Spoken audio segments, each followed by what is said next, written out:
Thisuri Rojie Ekanayake holds an MSc in economics from the University of Leeds. She's currently with Arutha, where she conducts research on livelihoods, health, and well-being in the political economy. So I would request her to keep her presentation to say between 25 and 30 minutes maximum. We are also joined as discussants by Anushka Wijesinha. He's the co-founder and director of a think tank, Center for a Smart Future. He serves on the Export Development Board and the Oversight Committee on Exports and FDI at the Presidential Secretariat. He was the chief economist at the Sri Lankan Chamber of Commerce. We will be joined, I believe, at noon by Professor Sirimal Abeyratne, who's executive director of the Center for Poverty Analysis and an emeritus professor in economics at the University of Colombo. He also serves as chairman of the Stakeholder Engagement Committee at the Central Bank of Sri Lanka. Over to you. Thank you so much. So good morning, everyone. Good morning, and thank you so much for joining. So the presentation that I'll be discussing today is based on the fellowship I conducted with the exports sector in Sri Lanka, focusing specifically on manufacturing.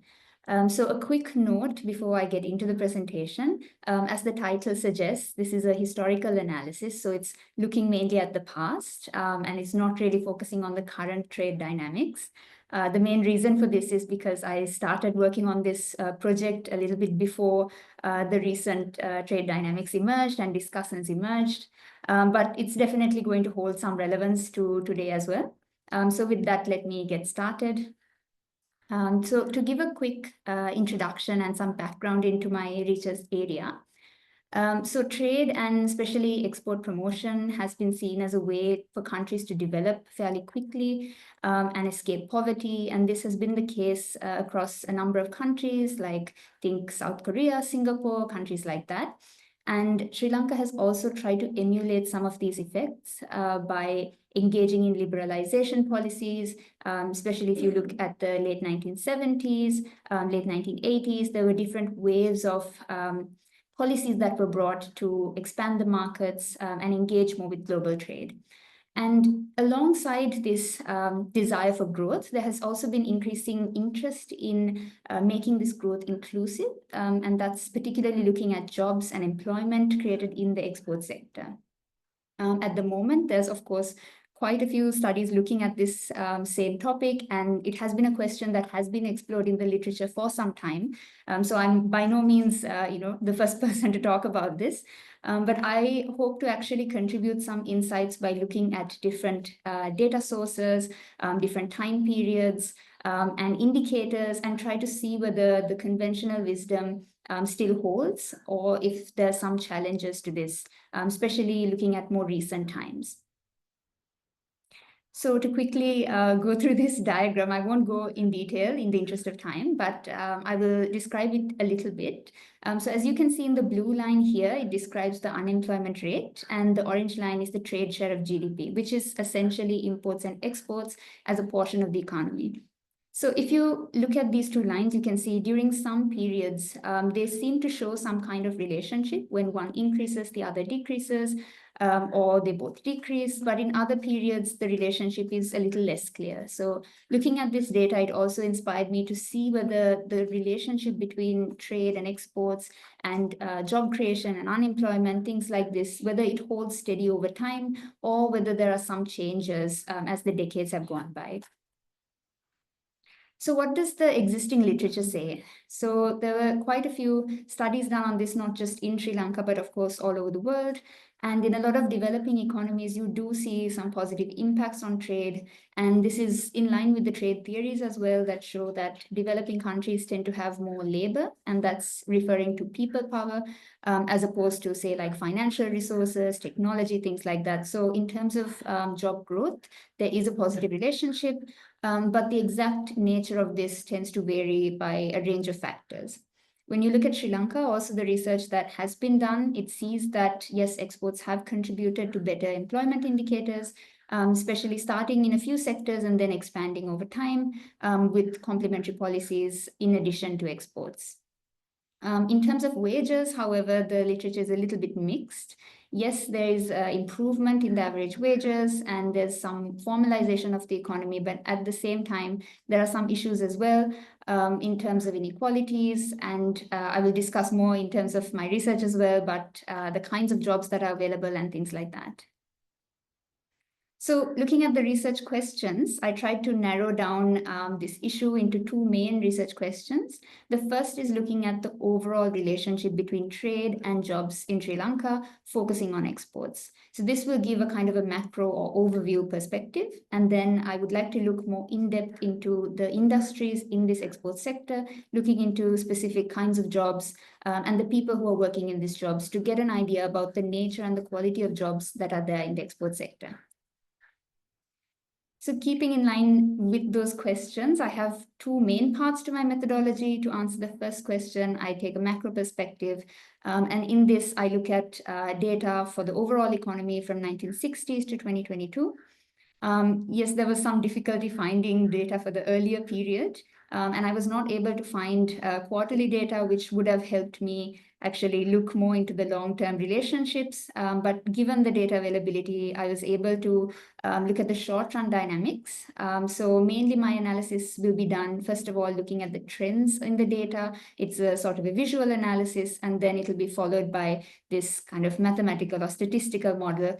It has a bit of a long name, autoregressive distributive lag model, but I won't get too much into the technicalities here. It's described more in my paper. To put it very simply, this looks at relationships between different variables, say exports and employment over time and how they evolve. Do they move together? Do they not?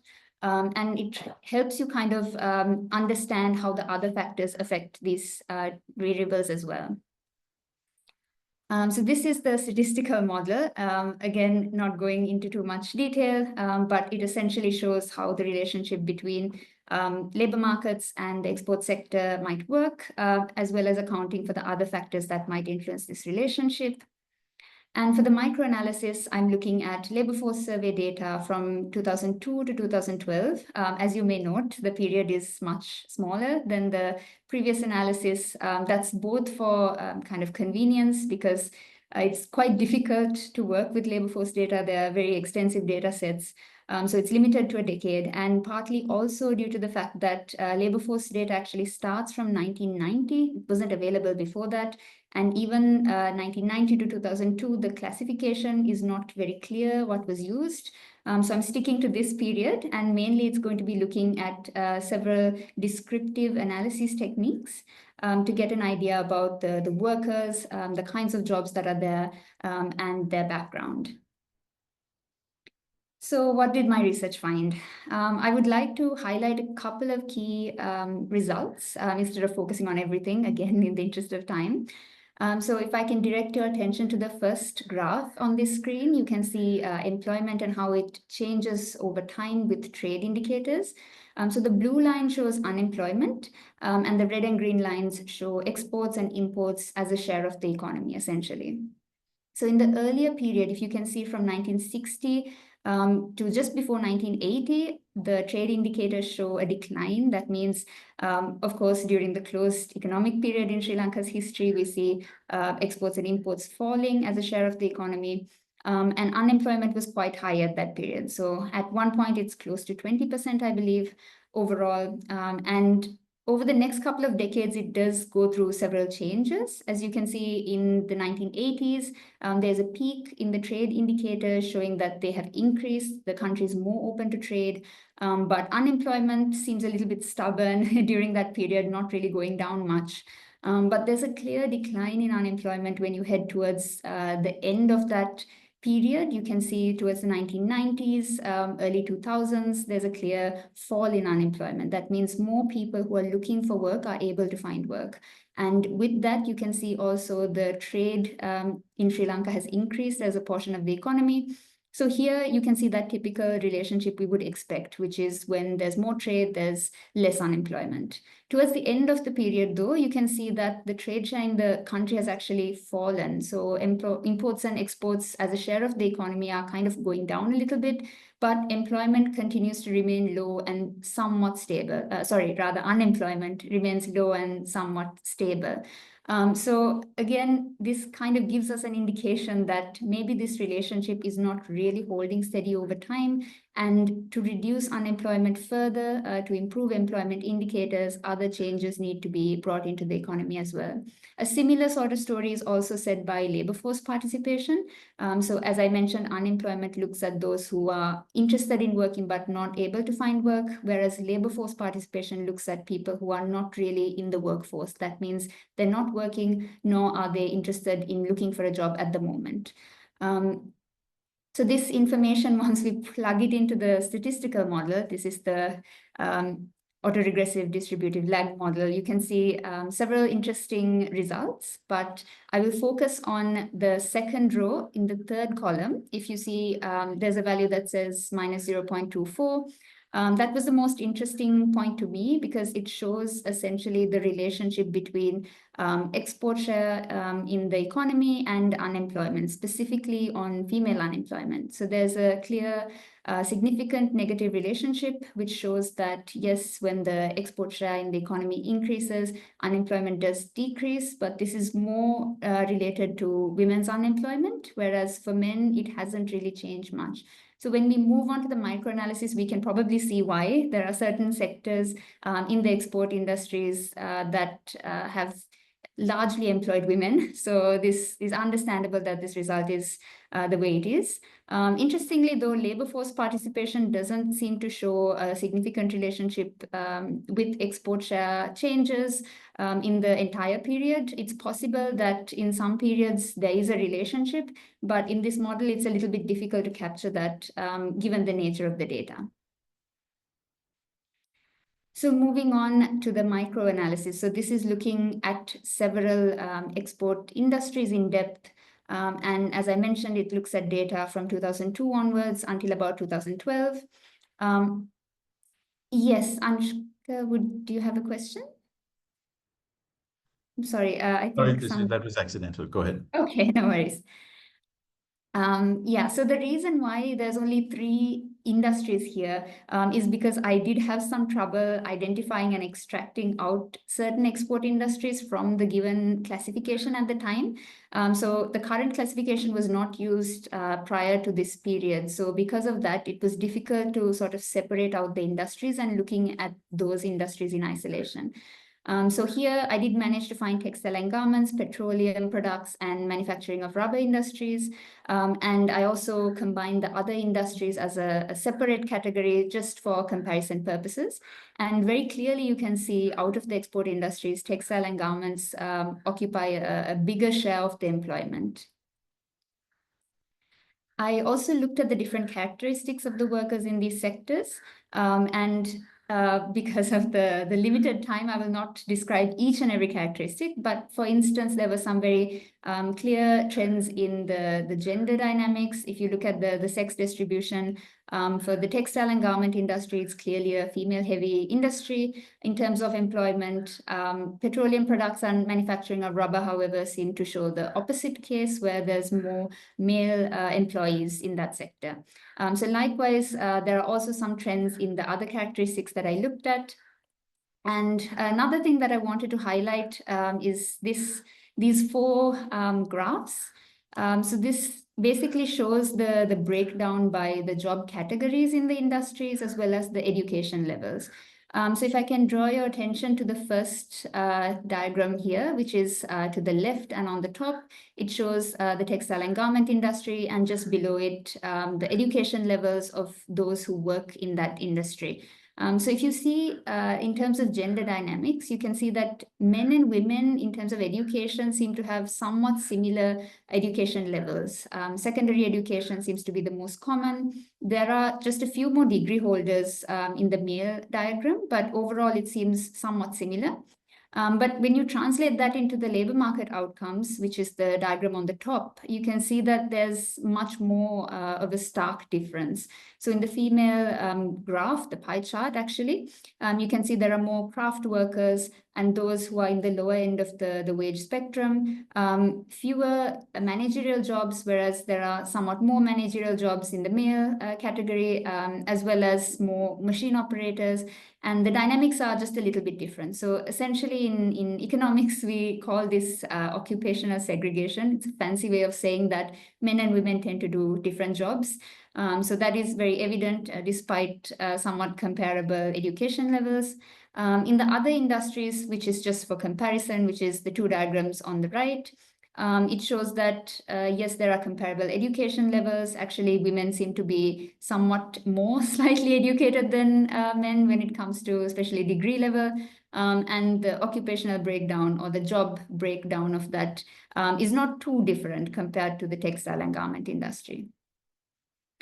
One of the other things that I looked at, one of the final things actually, is in terms of wages, the average wages. So the first one shows the nominal wage. So basically what people were getting paid. And then the real wage is shown in the bottom here, which is adjusted for inflation. Essentially, what it shows is the other industries, which is the collection of the remaining industries. That's at the lower end of this diagram, so the bottom of the diagram. It's in the light blue color. And one of the reasons for this is because it includes the informal sector as well. So that's the unregulated part of the economy, which doesn't really mandate a certain wage or a salary for workers. And as you can see, comparing it with that, in the export sector, there are some industries where the average wages are much higher. But if you look at the textile and garment industry, it's not very much higher. And then in some periods, it's actually somewhat lower than that. So in terms of the export sector as a whole, it's difficult to say that everybody enjoys very high wages or higher wages than if they were not in the export sector. Digging into this a little bit more, I tried to look at the average wages by occupation or the job categories, and that also showed that for some job categories in the export sector, people tend to have much higher average wages. For others, there's not really much difference between export jobs and non-export jobs. And there are also workers categorized as clerks, craft-related workers, who actually tend to have, on average, lower wages in certain industries like textile and garment industry compared to the other industries. So again, you see some discrepancies, some variations, and it's difficult to generalize and say that overall wages have increased in the export sector. So what do all of these findings mean? What kind of message can we take away from here? Looking at the indicators like unemployment and labor force participation, you can say that today's unemployment, labor force participation, they are at a much better place than before the economy liberalized, before the markets opened to trade. But at the same time, it's difficult to say that there is a consistent, strong relationship between employment indicators and exports and trade. Specifically in the second wave of liberalization, which is considered the period, I think, towards the end of 1980s, early 1990s, this relationship is very clear. But more recently, it seems a little less clear. The model or the statistical model that I showed that kind of reiterates the fact that, yes, there is a short-term relationship specifically for women who face unemployment. They might be able to find some employment opportunities in the export sector. And the micro-analysis confirms that, yes, women, but also young people, specifically with around secondary education level, are most likely to find employment in this sector. That means that there is more of a formalization of the economy as well. And I think some governments have also used this as a strategy to reduce poverty and encourage people in the rural sectors to find employment opportunities. Men and women tend to hold different roles despite comparable education, which is what I showed in the pie charts. And in terms of average wages, yes, in some industries, it's higher than in the non-export sector, but depending on the job category, depending on the industry, whether or not you earn higher wages by being in the export sector is a bit debatable. So yes, indeed, exports and specifically manufacturing exports seem to have had a positive impact on Sri Lanka's employment in the past, especially when you have these complementary policies like encouraging investments, privatization, and kind of creating mechanisms and systems to encourage people to do business. But in more recent times, this relationship is a little less clear. The employment impacts seem to have stagnated a little bit, and there's a question to be asked on whether we need to sort of also focus on the specific groups that are facing high levels of unemployment. For instance, women, I think, face about twice as high unemployment as men, and for young people, it's somewhere still around 20% in some age categories. So focusing on those groups, trying to identify interventions for them is important, rather than just trying to promote exports as a way of getting everybody into jobs. And the current export setup also has some challenges, as I mentioned, in terms of inequalities. Certain jobs are taken up by certain groups of people, and in terms of wages also there are some inequalities, and these also need to be addressed going forward. To minimize these impacts, of course, we need to have better regulations, enforce those regulations. But in addition to that, there should also be a way for these workers to sort of transition into more skilled work, more high-paying work, and maybe even different industries or different kinds of products in the export sector as well. So that is mainly the message that I wanted to give. And this brings me to the end of my presentation. Thank you very much, Thisuri. That was short and very, very clear. Let me first invite Anushka for his first round of comments. Anushka, would 10 minutes be enough for you? Yes, that's fine, Srini. Thank you. Thank you. Your turn. Please go ahead. Good afternoon, everyone. It's a pleasure to join this forum, but also a pleasure to be a discussant for Thisuri's paper. I really enjoyed reviewing first draft of the paper, and I can already see that in today's presentation, there are several of those that have already been incorporated. So Thisuri's paper, I think, makes an important contribution to the literature on the relationship between trade and Sri Lanka's development performance. There's been work done over the years, but I think less so more recently. And I think her paper is very timely given that given the contemporary relevance, both globally, when there are significant concerns around the future of trade and the future of an export-driven economic model for small open economies like Sri Lanka. But also her paper is an important contribution now, given that there are concerns globally around the link between employment and trade. How much of trade is really able to create inclusive economic growth? How much of trade is able to help bridge regional disparities within a country, and also the relationship between trade and wages, given that there are increasing automation and the fragmentation of global supply chains and so on. So overall, I think it's a very timely paper, and it's very nice to see more researchers working on trade. As someone who used to do more work on trade in the past, it's always refreshing to see new work coming on this topic.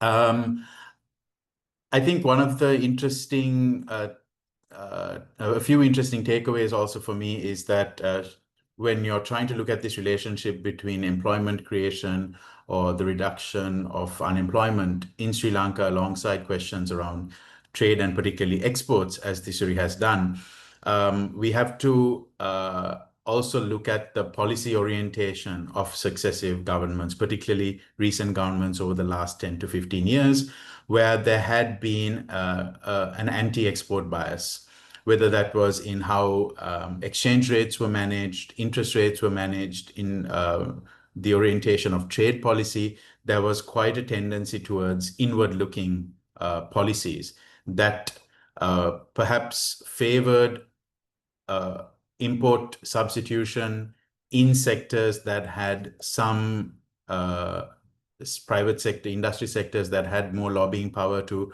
request for a lot of protection, compared to the export sector. policies that focus quite a lot actually around rural incomes, for example, subsidizing agriculture, and also policies that favored public works programs like road construction, particularly in the South, where there was a substitution, perhaps a substitution away from exploring manufacturing sector jobs towards these sectors that were being prioritized through various government policies.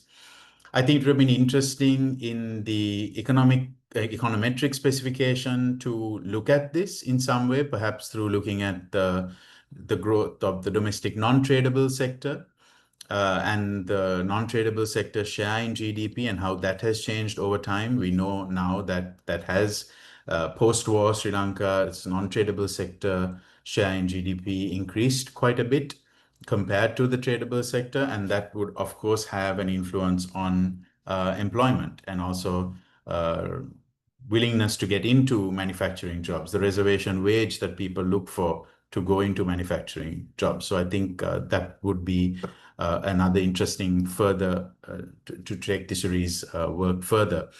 Another part in this is also the services sector share in GDP and also in employment. There is a link to this through trade also, and I think it's harder to capture, but also quite interesting, given that the employment in trade or exports related sectors in the services side of the economy, shipping, logistics, transport, warehousing, and so on, I think we know have created quite a number of jobs, and this would be something to also look at in addition to direct manufacturing jobs. Throughout the paper, there is a reference to trade liberalization and trade reform. I think it'll be, I have two comments there. I think one is the need to, I think, go beyond what we typically consider as trade liberalization, which is perhaps the reducing of customs import duties, because in Sri Lanka, there have been other complementary policies to trade and exports that actually have seen some reform. But at the same time, we've actually seen a backtracking of trade reforms. And as Thisuri would know well, we have actually not seen that much trade reform since that second wave of reforms in the early 1990s, as Thisuri also referred to. And here's where I think it's interesting when you're looking at what does it take for trade and exports to actually generate employment. It is those complementary policies. Even in her paper, she alludes to this. It would be useful to explore and expand this further, which is those complementary policies that help trade reforms actually have that employment impact. In the early 1990s, in the second wave, which, as she noted, also saw an increase in employment, there were complementary policies around investment, around creating industrial parks. There was an industrialization commission in 1990, which was a very, very interesting. It was a recognition that the trade opening in 1977 tapered off, did not have sufficient impact, and we actually need to look at how do you support industry, how do you create new industries. We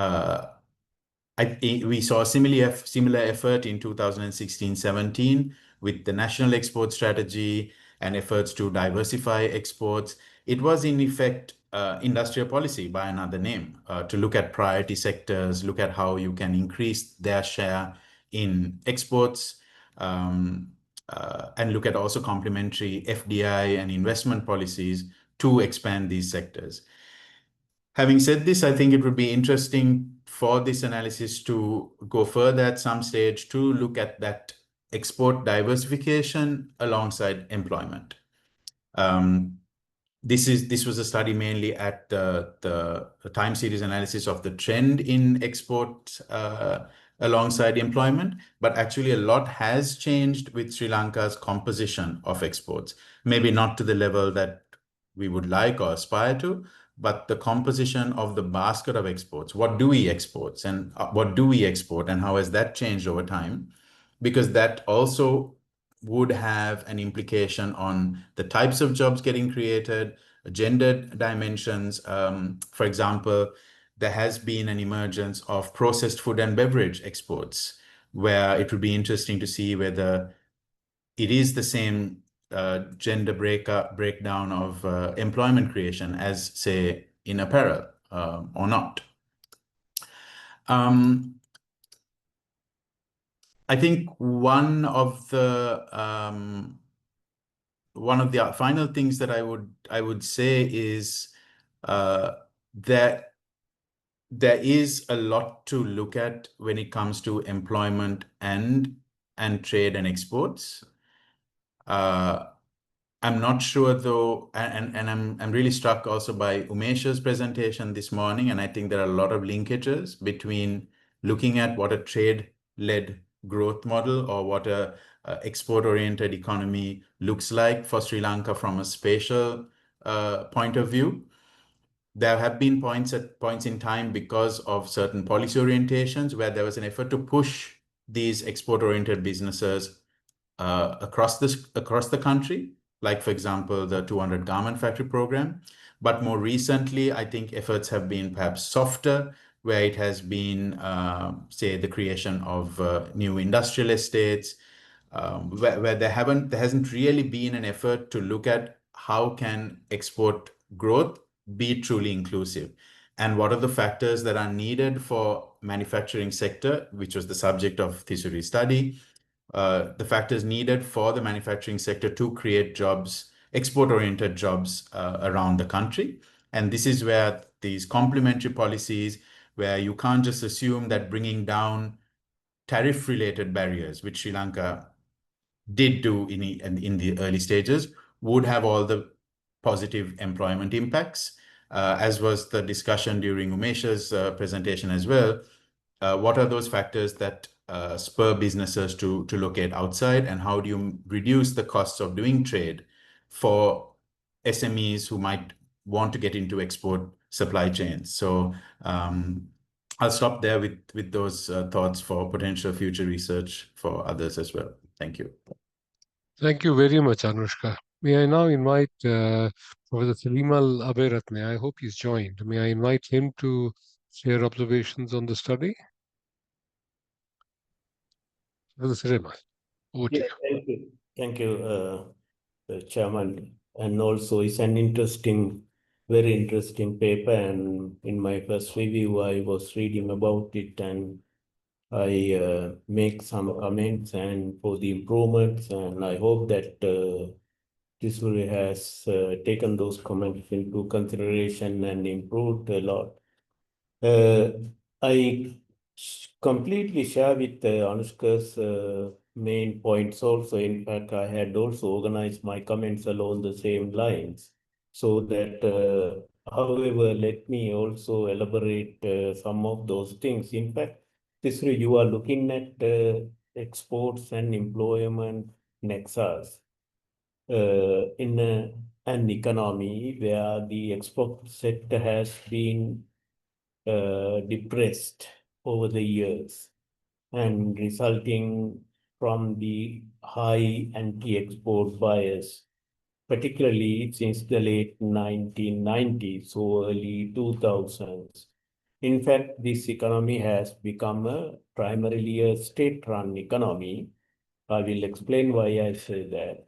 And sometimes I'm also amazed by looking at, among other countries in the neighborhood, many of those who came actually to liberalize their trade much later than Sri Lanka.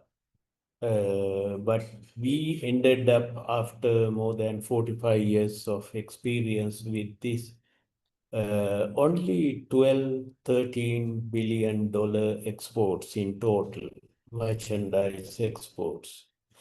Whereas we look at the experience of many other countries and high-performing countries, if you look at them, you would see they are counting their trade values today in terms of $200 to $400 billion exports annually.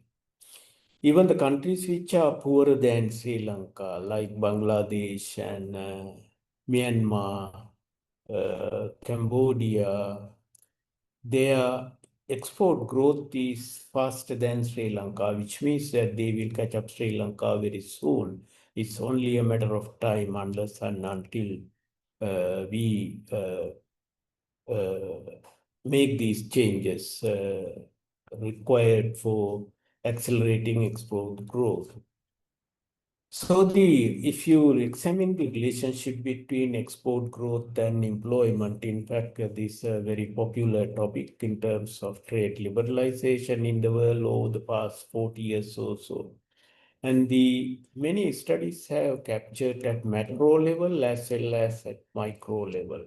And at micro level, the studies, I remember that I can't give you the exact references, but I remember the fact that the labor absorption capacity of export industries is higher than the other kind of industries, import substitution or any other. The labor absorption capacity of exporting industry. In fact, this is an empirical fact that can be founded, that can be backed by the theoretical underpinnings as well.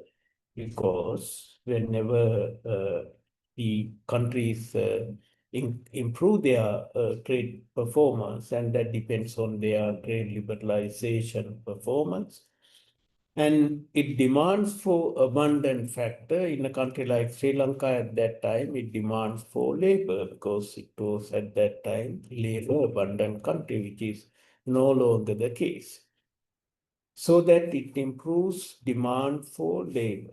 So that's why the export industries were labor intensive at the beginning, and it remained until 1990s and continued to be stagnant over the years after that.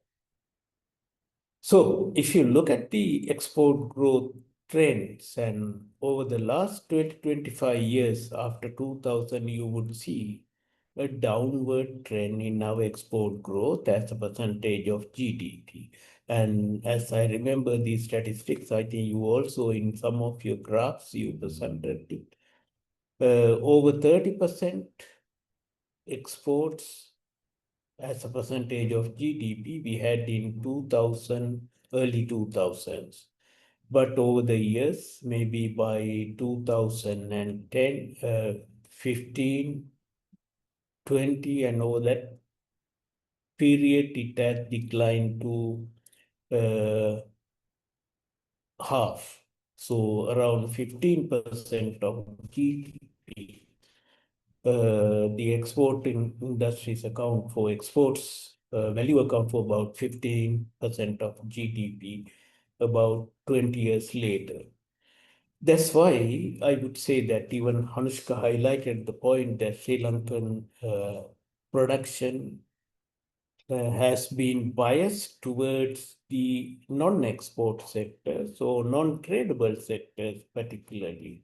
In fact, the economy has become more state-run economy after that, and you must have also seen, if you look at the composition of our GDP, larger share of coming from the non-tradable sectors, the service sectors, and there are two. Now we have emerging new service exports, but still, if you look at about 60%, 55% of our GDP comes from the service sectors, and majority of these service sectors are state-owned service sector. So, which means actually there is no room for export expansion in the recent past. That's why we have ended up with about $12-13 billion exports. And also employment generation, if it had happened, should have been more in those non-tradable sectors. So your statistical evidence actually support this kind of facts. And also you should be able to substantiate your findings with changing our production structures. If I look at the employment structure right now, you can also relate it to your employment generation through exports. In fact, agriculture sector accommodates more than a quarter of our labor force. And that means about 2.5 million workforce. Our total workforce is about 8.5 million. Agriculture sector, and only a very few, smaller percentage of this account for export agriculture, the plantation sector. The rest is actually engaged in unproductive domestic agriculture. That's why people remain poor. And then the last 25, 30 years, we have seen the employment in the state sector, government sector has improved, and it has gone to about 1.5 million. And then we also have about over 1 million people driving the tuk-tuks, and another 2 million people working abroad. And during the last 3 years, it's a special case. About 1 million people have left, but my figure, about 2 million, that's only a guesstimate, and that is before the crisis. So if you consider these figures, and in fact, the productive employment in our export industry is quite small. And that is consistent with your findings and with your export growth also. And the export sectors also accommodate largely the female workforce. That is particularly because of the textile and apparel sector. And also, if you look at the traditional export sector, such as tea and rubber, there also maybe the female labor force participation rate would be higher. And Rojie might know that in the university system, our female participation is as high as about 70%. But when it comes to the labor force participation, it is quite a challenging thing. About 35% of is only account for the female labor force participation. And another important dimension is our skill labor force. How much we have invested in developing our skilled labor force in the economy, and when our the excess labor is exhausted in the 80s and 90s, by the end of 1990s, I believe that our excess labor is exhausted. But our next stage of development should depend on more skilled labor force, and that requires technological changes as well as changes in the export sectors. But as we know, and as you also mentioned in your paper, we have this stagnant export composition for 2 long years, and still the apparel sector is dominant. If you look at the high technology exports as a percentage of manufacturing export, it's quite amazing to find that it is only 1.4%. Whereas if you look at many other countries in the region, it is 30, 40, and even over 50%. Countries like South Korea, Malaysia, Vietnam, more than 50% of total manufactured exports can be counted as high-tech exports. And even in India, which only recently started moving ahead with export growth, and they also have got 15%, whereas in Sri Lanka it is 1.4%, which means we have not incorporated, or we have not given enough recognition to develop our high skills labor force, and also that's the key to move beyond this, as some people call it, middle income trap, which requires technological change and high-skilled human development. So that Professor Sirimal, may I just say that you might have to wind up in about 2 minutes just to give Thisuri some time to respond to you. Thank you so much for reminding me. If you incorporate these things maybe in your future developments of the paper, and that will really capture the anti-export bias issue and its implications for the employment sector as well. Thank you. Thank you very much. Thank you very much. Sorry to cut you short, but we would stand to learn much more if we provide, give you much more time. For the moment, we will have to move to more questions. Are there any other questions from our audience for Thisuri?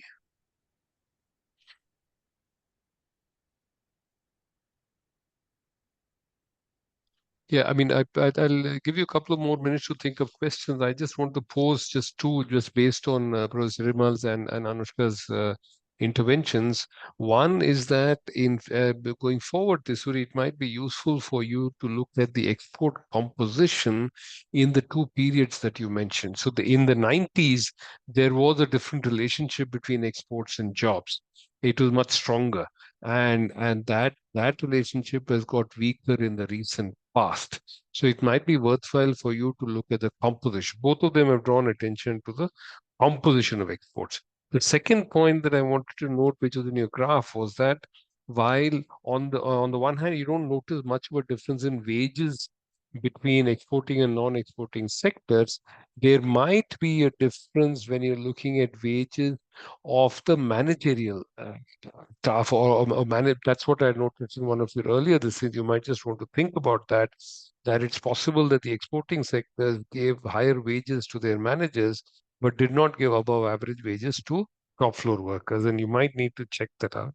And the third is the women getting jobs once again brings back this thing to Sirimal and Anushka's points, is that the precise sector which is a stronger exporter might have a significant impact on the gender composition of workers.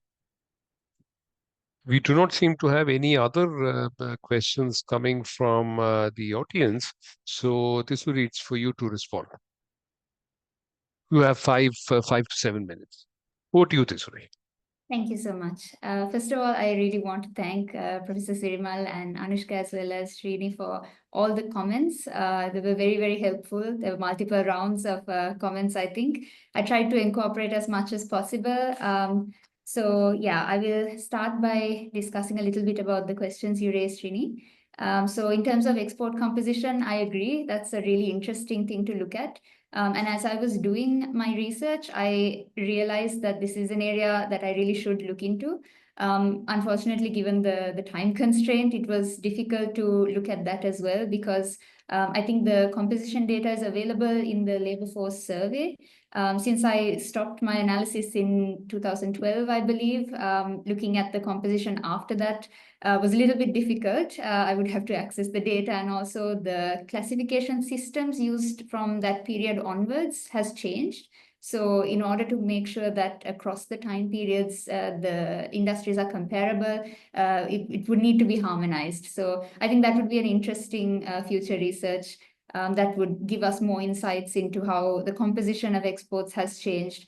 As Anushka mentioned, yes, there needs to still be a lot more done in terms of what kind of exports that our country is manufacturing. However, there has, I also noticed, been some changes even in the early labor force survey data in terms of the kind of industries that are represented. There were some changes as well. So I think it's a good angle to do and to analyze in future research. In terms of the patterns that were there in the labor force in my existing research, yes, I think managers and certain categories like professionals, they did get higher wages in the export sector, but it looks like in terms of the skill level and the wage, let's say, the range of wages, there were some jobs in the lower portion of the range that actually received or were given lower wages than the non-export sector. The reasons behind this was not really something I had time to look into, but that pattern is there. It's very clear that in the export sector, it's those with the higher paying in terms of like skill levels, those kinds of jobs that benefited the most, let's say, in the export sector in terms of wages. Yes, I agree, because the textile and garment industry plays such a big role in the export sector in Sri Lanka, even to this day. That is one reason why, in general, overall, the export sector can be seen as more of a feminized sector. And depending on what kind of goods that are produced in the future, this gender balance is likely to change. Like the other two sectors, rather industries I mentioned, rubber manufacturing and petroleum, for instance, that did show there were more men than women as a share of the employment profile. So again, it seems to be very much dependent on the kind of good that's produced and kind of industry that's established. Not necessarily whether the government wanted to, provide employment opportunities to women per se, and therefore decided to set up those industries. It's more of the industries were set up, and it seems that according to the nature of the good and the skills and the way that industry was set up, certain people have benefited. So I think active policies need to be pursued going forward in the future, looking at those who are in the labor market and have not really benefited as much. Even in terms of those who have benefited to some extent in the past, again, like women and young people, there's still much to be done. So rather than, just promoting exports for the sake of doing it, I think this sort of made me pause and think, we need to be very careful in the kind of skills that we promote, the kind of goods that we promote, and try to also target those who are in a vulnerable situation or have less access to opportunities. And on that note, also in terms of the skill development aspect, I wanted to bring up that as well. Yes, a lot of the jobs that are currently there in terms of the export sector, in terms of the volume of jobs, I would say, as shown by this education profile data that I mentioned in my presentation, it seems to be geared towards like the basic manufacturing goods and secondary level education, mostly in terms of the textile and garment industry. But going forward, to further reduce unemployment, to encourage more labor force participation, as well as to even continue and maintain the workforce in the export sector that's already there, I think it's really necessary to expand on the skills, the knowledge, the technology. On one side, yes, we need to provide those skills to the labor market, but and the young people, the students, and so on. But at the same time, encourage businesses as well. Because the unfortunate truth is, at least in my experience, even if there is a very educated workforce, if they can't find jobs in Sri Lanka, they can't find employers willing to employ them, then they are likely to leave the country. So that would be very unfortunate. So I think both things should simultaneously happen at the same time. Investments, businesses, these things need to be encouraged in a strategic way, in a way that's also taking employment into consideration. In addition to just growth and profits and things like that. That's where I think the complementary policy is coming to play. And also the education and technology aspect of these industries, these also need to improve as well. So I think those are my initial thoughts, but if there are any other questions, I'm happy to answer. Thank you very much, Thisuri, and I'm sure others from the audience may want to take this up with you offline or maybe after this the seminar. So thank you very much. So that brings us to the end of this presentation and today's session. I just wanted to close by actually addressing those of you who've been working on with marginalized people on social and economic rights. That I hope our scholars have been able to convey a flavor of what is the relevance of a deep dive into economic analysis. In particular, I see themes like uneven regional development, like jobs, income security, as well as the disruptions caused by macroeconomic instability, such as spikes in inflation and how at the roots, therefore, if one seeks the kind of diagonal accountability, it's important for people at the margin, for the marginalized communities that you work with, to be better informed of these policy choices and hopefully to try and influence political processes so that such decisions are made more favorably, and that would in fact significantly enrich the debate on social and economic conditions of marginalized communities. That really was the broader purpose, and I hope that papers such as these and the future work that our young scholars would do would contribute to the quality and richness of the discussions that you seek to generate amongst marginalized communities and amongst those who seek better state interventions and structural adjustment in the economy so that it works better for marginalized communities.